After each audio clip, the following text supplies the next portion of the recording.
Tetapi ada satu hal yang perlu kita pahami,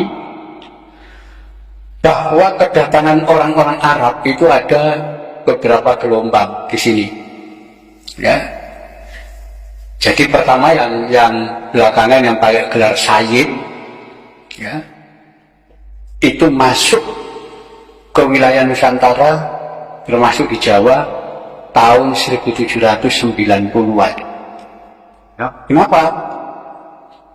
Karena di negeri Arab sedang terjadi pergolakan kaum Wahabi. Ya. Jadi kaum Wahabi tahun 1790 itu menyerang Karbala. Ya, karena dianggap sesat orang-orang di Karbala karena apa? Mengkultuskan kuburan Imam Husain yang mati di Karbala. Di situ golongan Wahabi ini, semua orang yang ziarah ke makam sekitar itu dan penduduk yang tinggal di wilayah Karbala dikumpulkan dan disembelih. 6.000 orang mati. Setelah itu bergerak, ya, ke wilayah Hijaz, ya, itu masuk, termasuk Mekah, itu jamaah haji juga dibantai di sana. Orang-orang yang mengaku keturunan Nabi, para sayyid, para syarif, diburu-buru untuk dibunuh. Disitulah mereka melarikan diri. Sebagian lari ke Jawa, ya, dengan naik kapalnya Belanda. Dia lari. Nah, sebagian di antara para sayyid dari Hijaz, dari wilayah sekitar Mekah, ya, Jeddah, kemudian sampai wilayah Madinah, itu namanya wilayah Hijaz.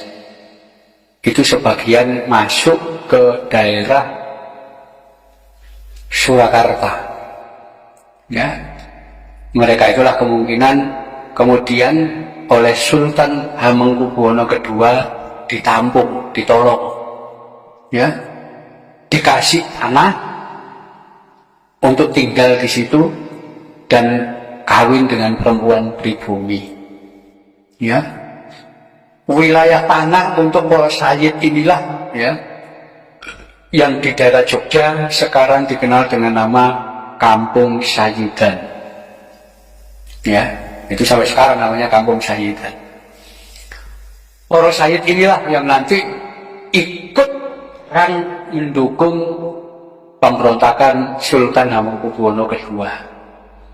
Ya, Sultan Hamengkubuwono II ini kakeknya Pangeran Diponegoro. Ya, beliau kalah, tangkap, dibuang ke Penang, ya, dan kemudian pengikut-pengikutnya melarikan diri, termasuk sebagian para sayyid melarikan diri. Ya, itulah tahun 1810. Ya mungkin saja Sayyid Husain ini dari kelompok itu yang awal-awal. Nanti ketika Pangeran Diponegoro mengangkat senjata tahun 1825, ya, itu hampir semua para sayyid yang tinggal di Kampung Sayyidan ikut ngangkat senjata.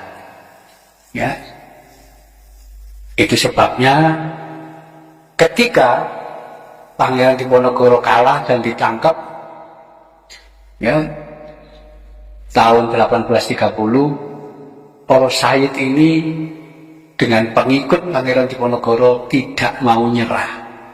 Mereka melarikan diri semua, nyebar ke berbagai tempat. Ya,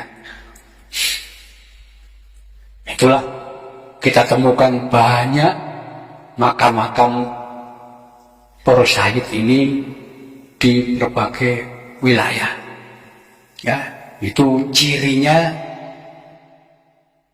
para sayyid yang berasal dari wilayah Hijaz. Ya, Hijaz itu di daerah Mekah Madinah sana.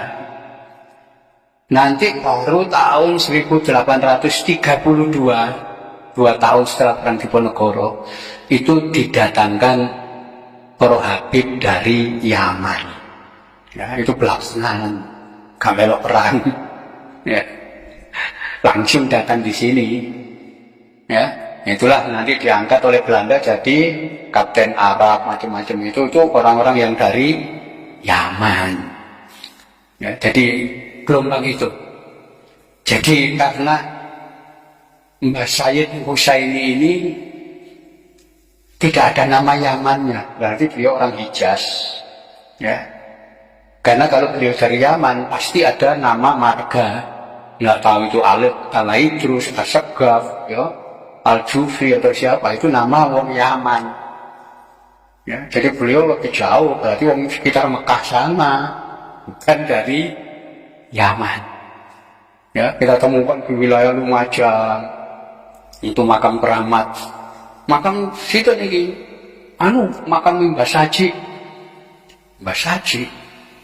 Nah, ketika kita lacak ternyata, makamnya Sayyid Abdul Qadir dan Sayyid Abdul Rohim mengikuti di Ponorogo yang melarikan diri ternyata. Nama itu ada semua catatan itu. Jadi saya kira itu.